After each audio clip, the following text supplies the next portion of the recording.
హైదరాబాద్లో double bedroom ఇళ్లకు తాళం వేశారు బాధితులు.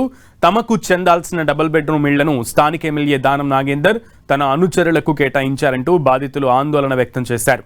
తమకు న్యాయం చేయాలని ఖైరతాబాద్ పోలీసులకు ఫిర్యాదు చేశారు. డబుల్ బెడ్రూమ్ ఇస్తామని చెప్పి మోసం చేశారని బాధితులు ఆవేదన చెందుతున్నారు.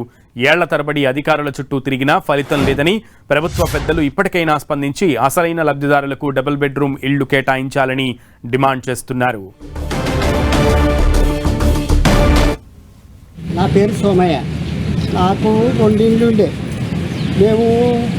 నేను ఊరికి వెళ్ళినాక ఉలవరి ఇట్లా అంతా తెచ్చి ఇస్తప్పుడు ఏడిగో సోమయ్య నీకు ఇస్తాము తొందరపడ కానీ బస్తోళ్ళు కూడా అన్నారు. ఇది మన ఖైరతాబాద్ ఇందిరాగాంధీ కాలనీ అంటే నువ్వు తొందరపడ పెద్ద మనిషి, నువ్వు ఏడిగోవు నీ ఇల్లు నీకు వస్తాయని చెప్పారు అందరు లీడర్. మరి అన్నాక మళ్ళీ ఇది ఏంది నాగేందర్ సార్ ఇంటికి కూడా 10 సార్లు పోయినా. నేను నాగేందర్ సార్ దగ్గరికి పోయి కూడా అడిగిన, అంటే ఏ నేను చేస్తా పో అన్నాడు. మళ్ళీ కలెక్టర్ ఆఫీస్కి పోయినా 10 సార్లు, ఆర్టీఓ ఆఫీస్కి పోయినా, సికింద్రాబాద్ మండలం ఆఫీస్కి పోయినా.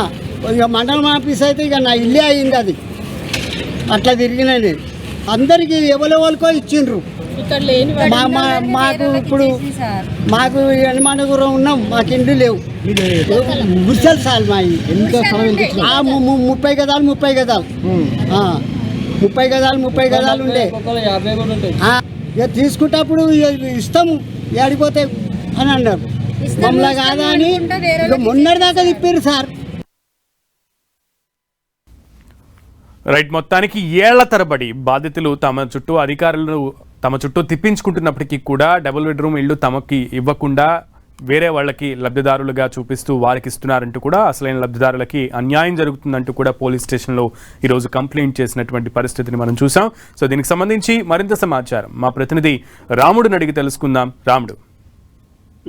సునీల్, హైదరాబాద్ నగరంలో ఈ విధమైనటువంటి ఇబ్బందులు ఉన్నాయి. కొన్ని ప్రాంతాల్లో ఎక్కడైతే స్లమ్స్ ఉన్నాయో అక్కడ ఉండేటువంటి గుడిసెలను కానీ ఇళ్లను కానీ తొలగించిన తర్వాత అక్కడ ఇల్లు నిర్మాణం చేశారు. వీటిని ఇన్స్టిట్యూట్ 2 BHK గా చెప్తుంటారు అధికారులు. హైదరాబాద్ నగరంలో దాదాపు 9,700 ఇల్లు ఈ విధంగా నిర్మించారు.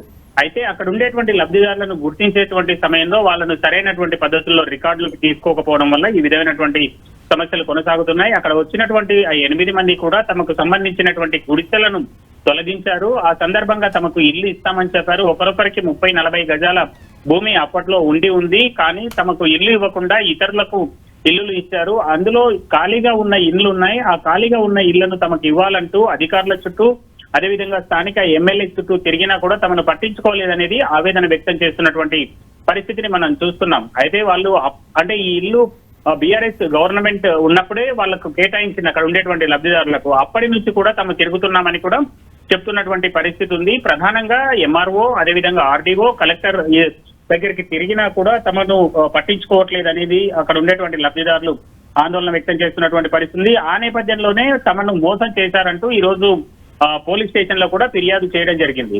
అయితే నగరంలో చాలా మంది ఇళ్లకు అప్లై చేసుకున్నా కొద్ది మందికి ఇల్లు వచ్చాయి, మిగతా వాళ్ళకి ఇల్లు రాలేదు. కానీ వీళ్ళది ప్రత్యేక అంశం ఏంటంటే తమ భూమిని ఇల్లు కట్టడానికి ఇచ్చారు కాబట్టి తమకు ఇల్లు ఇవ్వాలనేది ప్రధానమైనటువంటి డిమాండ్. అది జనరల్ గా కూడా న్యాయమైనటువంటి డిమాండ్ గా మనం చూడొచ్చు.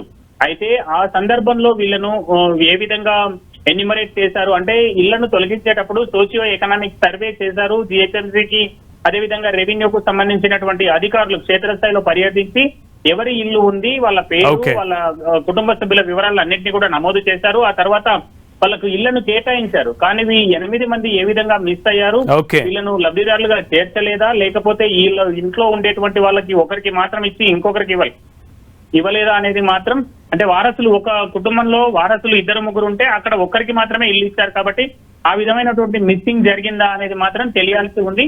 మొత్తానికి ఈ అంశం ఇప్పుడు చర్చనీయాంశంగా మారిందని చెప్పొచ్చు సునీల్. ఓకే రాముడు, థ్యాంక్ యూ.